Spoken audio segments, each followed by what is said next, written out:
ধানের ভরা মৌসুম, এরপরও চালের বাজারে নেই স্বস্তি। কয়েকদিনের ব্যবধানে কুষ্টিয়ার খাজানগরে প্রকারভেদে চালের দাম বেড়েছে ৩ টাকা পর্যন্ত।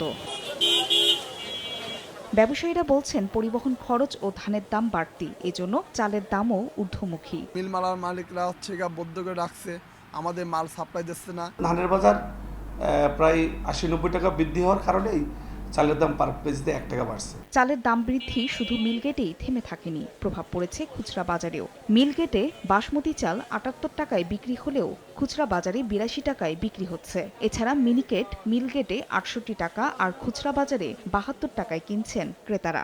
এই যে চালের দাম বেড়ে যাচ্ছে, এই আমরা সাধারণ মানুষ কি করে খাবো? এই ভরা মৌসুমে যদি প্রথমেই চাউলের দাম বাড়ে, তাহলে বিগত ২-৪ মাস গেলে তখন তো আরও ভয়াবহ আকারে দাম বাড়বে। এদিকে চাল মজুত করে কৃত্রিম সংকটের চেষ্টা করলে আইনি ব্যবস্থা নেওয়া হবে বলে জানিয়েছে স্থানীয় প্রশাসন। চালের বাজারে যদি কোনো সিন্ডিকেট থাকে, তাহলে সেই সিন্ডিকেট আমরা ভেঙে দিব এবং সেটা আইনানুগ ব্যবস্থা নিব।